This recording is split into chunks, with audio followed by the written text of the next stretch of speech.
Bueno, per començar, moltíssimes gràcies a l'ESN Salut Mental per haver organitzat aquest espai de trobada, que si bé em sembla que estem una mica en família, no? Perquè de tots els que estem per aquí tenim alguna relació amb alguna de les entitats que som a la taula, però dona gust, no? Fa goig veure una sala així plena de la família que estem fent activisme en salut mental o de les entitats que organitzen. Sí, moltes gràcies. No, això no. Molt bé. Bueno, jo venc d'Activament Catalunya Associació, que nosaltres ens definim com un col·lectiu actiu de persones amb experiència de trastorn mental, com una entitat de salut mental en primera persona. Nosaltres vam néixer el 10 d'octubre del 2010, que, bueno, tradicionalment, de manera simbòlica, vam triar el Dia Mundial de la Salut Mental, i la Constitució actualment és com un final, sí, d'un procés que va començar per allà per 15N, no? I moltes de les coses que havíem recollit pel camí les hem intentat incorporar. Van començar 6 persones trobant-nos en un bar i al dia d'avui som, l'últim recompte, amb 441 persones. Estem en 11 ciutats que estan funcionant les diferents activitats d'activament, en 11 ciutats del territori català, i tenim 14 programes amb diferents activitats directes. De les coses aquestes que hem recollit, no? Nosaltres diem que tenim un model, no? Que no és que haguem inventat res, sí? Però hem anat prenent, sí? com a referències maneres d'organitzar-nos, de funcionar i de créixer. Sí? Som un model d'organització autogestionada, que això vol dir que els equips, els territoris i l'entitat està gestionada en primera persona, és a dir, per les pròpies persones que passem o hem passat per un problema de salut mental. Sí? Activament hi ha també una proporció alta de persones que no han passat per un servei o que no han estat diagnosticades, però que col·laboren amb activament, no? L'únic que nosaltres intentem mantenir aquesta filosofia d'autogestió i autorepresentació, i en aquest cas ens podríem mirar com és el feminisme, que els homes podem ser aliats del feminisme, però seria molt estrany, no? que un moviment feminista estigués encapçalat per homes blancs, heterosexuals, etc. Sí? Per això l'idea és promoure aquesta autogestió, no només a nivell de que hi hagi una llum de primera persona, sinó de que transversalment promovent aquest funcionament, aquesta manera de funcionar.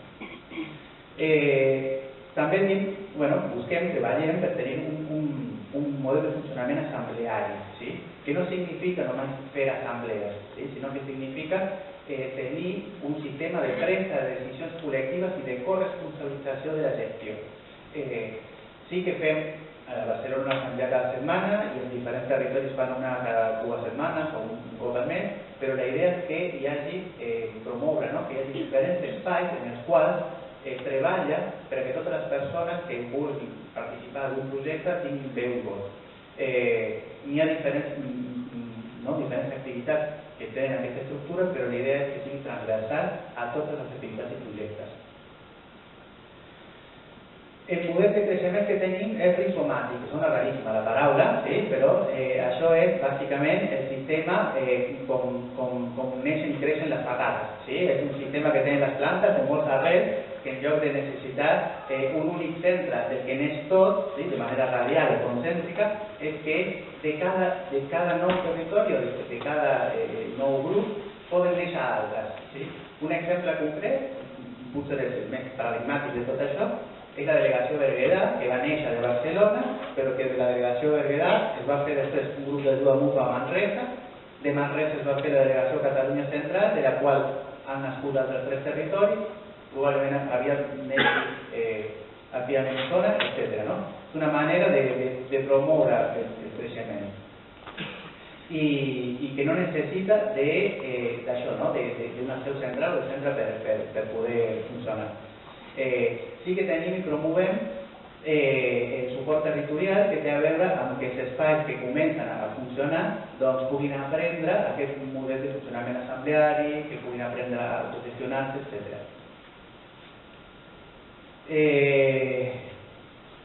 I bàsicament també treballem, sí, amb 3 grans línies estratègiques. La primera, que és el suport mutu, sí? Això és una manera d'entendre, perquè evidentment, sí, participar d'un grup d'ajuda mútua no només ens fem costat els uns als altres, sinó també que les persones les empoderen. És una manera d'entendre, sí. Tenim un gran eix que és de suport mutu, en el qual estan els diferents projectes que tenen a veure amb això, no? Poder fer-nos costat els uns als altres, com explicava Nicosia, aquesta importància, no?, de les cures comuns i l'acompanyament, etc. He recollit així per presentar alguns projectes molt per sobre, per exemple el programa de grups d'ajuda mútua, que no és només que fem grups d'ajuda mútua, sinó que a més de fer grups, que en aquest moment tenim 14 grups funcionant a Catalunya, fem trobades periòdiques de persones moderadores de grups, sí? De manera que tot això que ha funcionat, o les dificultats que hem trobat, les solucions que podem plantejar, les anem reflexionant col·lectivament entre totes les persones que en diferents territoris han pres aquesta responsabilitat. A partir d'aquestes trobades de reflexió de persones moderadores, sistematitzem i produïm material didàctic. A partir d'aquest material didàctic que s'està acumulant al llarg dels anys, ja portem 7 anys gairebé fent grups, organitzem tallers de capacitació i així podem anar també formant a persones perquè comencin a fer grups i obrir nous grups. Al principi és un acompanyament als grups que comencen i després la idea és que continuen funcionant de manera autogestionada. I això ens ha permès començar a fer un grup de persones que ens reuníem en un bar, a tenir ara 14 grups arreu de Catalunya. Dins d'aquest suport mutu, altres dos grans projectes tenen a veure amb això, que per poder participar d'un grup d'ajuda mútua està prou bé per assistir 2 hores a la setmana a un espai. I a vegades, doncs la vida no va així, pots tenir dificultats, pots tenir un ingrés, pots tenir un mal moment, etc. I l'idea és poder fer-nos costat els uns als altres, l'equip d'acompanyament.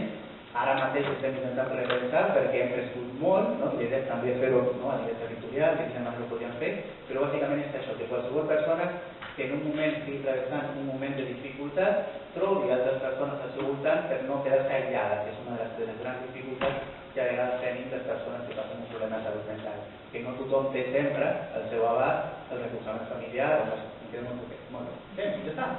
Vale, molt bé. Doncs, una última reflexió molt curteta. Queden 2 minuts? No estan ajudant, Sí. Vale, molt ràpid.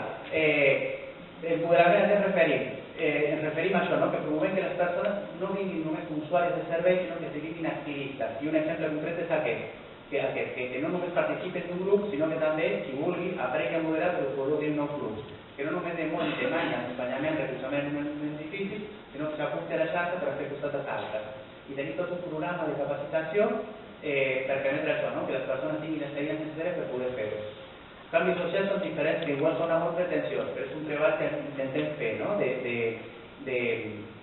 en diferents tipus de projectes, d'arribar a col·lectius, a fer sensibilització, a fer capacitació, a fer formació, a intentar també que les persones ens vegin d'una altra manera i que també trencar aquests prejudicis, aquestes idees errònies, estereotipades de com som les persones que passem o hem passat per una situació de patiment psicològic o diversitat mental. I una última reflexió curteta per acabar és això. Quan nosaltres vam començar, jo recordo, i abans de començar, que sempre havia escoltat que era com molt difícil promoure l'activisme de salut mental, que hi havia una mena de tara en les persones que havien passat un problema de salut mental que dificultava que ens associéssim o que tinguéssim compromís i vinculació de llarg recorregut, que era com molt difícil fer-ho. Això era, 8-10 anys enrere, era l'idea que tenia aquí, que era com molt complicat aconseguir que el moviment associatiu de salut mental en primera persona tingués força i creixement i de més. I 10 anys més tard ens trobem en una situació completament diferent. Aquesta sala plena, totes les entitats que estem aquí, hi ha diferents moviments associatius que estem evidenciant això, que aquesta idea era un prejudici més, com tants altres, dels que hem sigut objectes i hem rebut un diagnòstic de salut mental. Gràcies.